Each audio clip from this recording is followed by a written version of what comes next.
Ici, il n'y a pas de robinet, mais par contre, j'ai un filtre et du coup, je peux aller chercher soit l'eau de la rivière, soit utiliser l'eau des cimetières. C'est pratique les cimetières parce que je suis sûre de trouver de l'eau.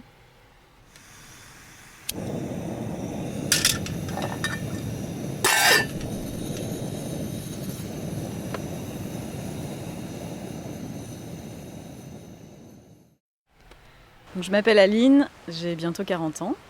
Ça va faire une quinzaine d'années que je vis en van. Je suis professeure de yoga, j'accompagne les gens de façon personnelle vers plus de liberté et d'autonomie. Je suis aussi éducatrice à l'environnement, j'ai accompagné les enfants pendant de nombreuses années. J'ai commencé cette vie nomade un peu par obligation matérielle, en me disant ce sera plus simple pour trouver du boulot et ce sera plus simple pour faire ce qui me plaît vraiment.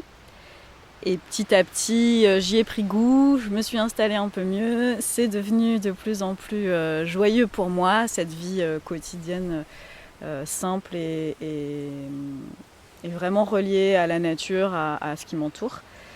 Et j'ai eu plusieurs fois le choix de changer. J'ai changé de van à un moment parce que j'ai eu un accident. Et donc la question s'est vraiment posée, est-ce que maintenant je ne prendrais pas un appartement? Est-ce que je ne changerais pas de vie? Et la réponse a vraiment été un choix complet de oui, j'ai envie de continuer cette vie et ça me plaît quoi. Arunachala Hare Om Namah Shivaya Arunachala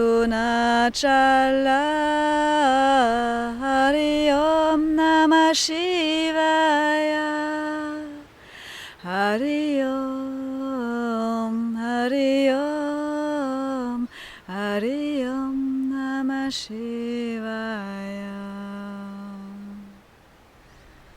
Quand j'étais gamine, j'avais déjà, comme aujourd'hui, une appétence de mouvement.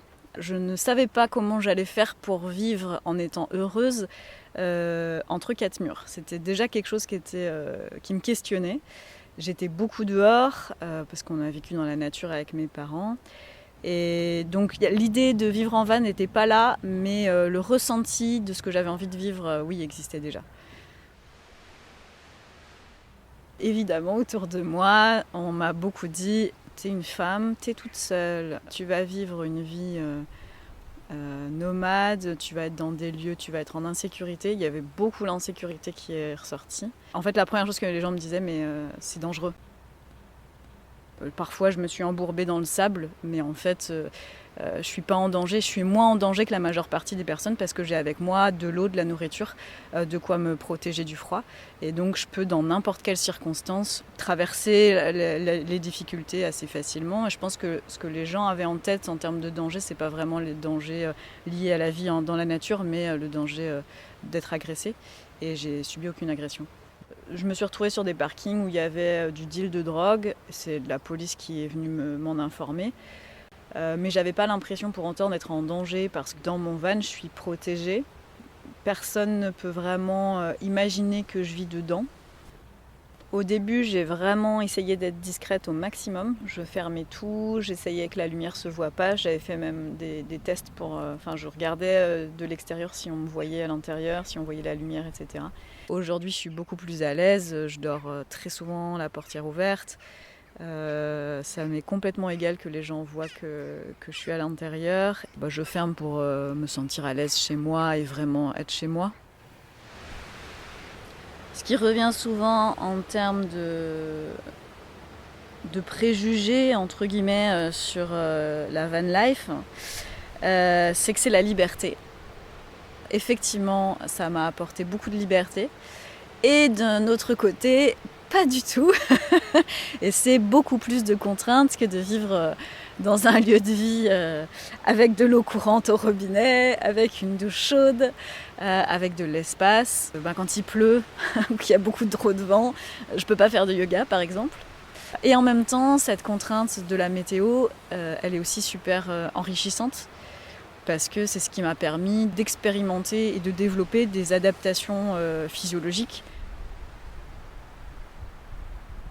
Krishna Govinda Govinda Gopala.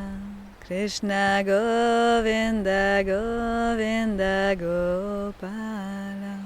Krishna Govinda Govinda Gopala.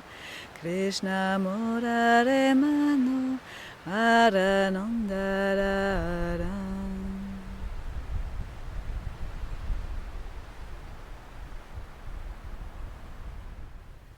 Au niveau administratif, c'est la galère. Parce que pour trouver une adresse fiscale, soit il faut être déclaré chez quelqu'un, soit il faut avoir quand même un lieu, soit il faut être déclaré nomade, donc avoir un carnet, soit avoir une adresse fiscale dans une mairie, dans une communauté de communes. Mais tout ça, c'est des démarches qui sont compliquées. Et puis être hébergé chez quelqu'un, si cette personne, elle touche des aides, mes revenus s'ajoutent aux siens, donc c'est pas pratique pour la personne. Sur mon ancien van, j'avais de la rouille perforante dans plein d'endroits.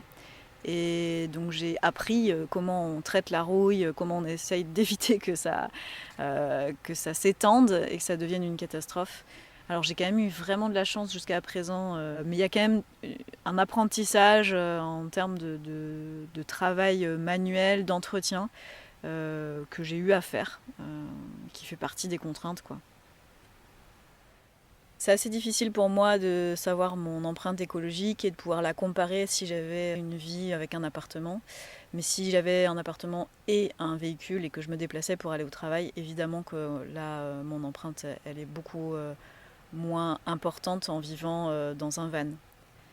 Et ce que je trouve surtout et particulièrement intéressant, c'est de me rapprocher petit à petit d'une vie la plus simple, minimaliste possible, en développant mes capacités physiologiques, à l'inverse de me protéger dans un appartement ou dans une maison, me protéger des éléments extérieurs. Et c'est dans cette démarche que je trouve du sens, et j'ai l'impression que c'est cette démarche qui me permet de petit à petit réduire mon empreinte, qui me permet d'aller vers une alimentation qui a plus de sens, qui me permet d'avoir moins besoin d'objets, d'avoir moins besoin de consommer de choses pour être heureuse, et de trouver ma joie et mon bonheur quotidien dans des choses qui sont plus simples.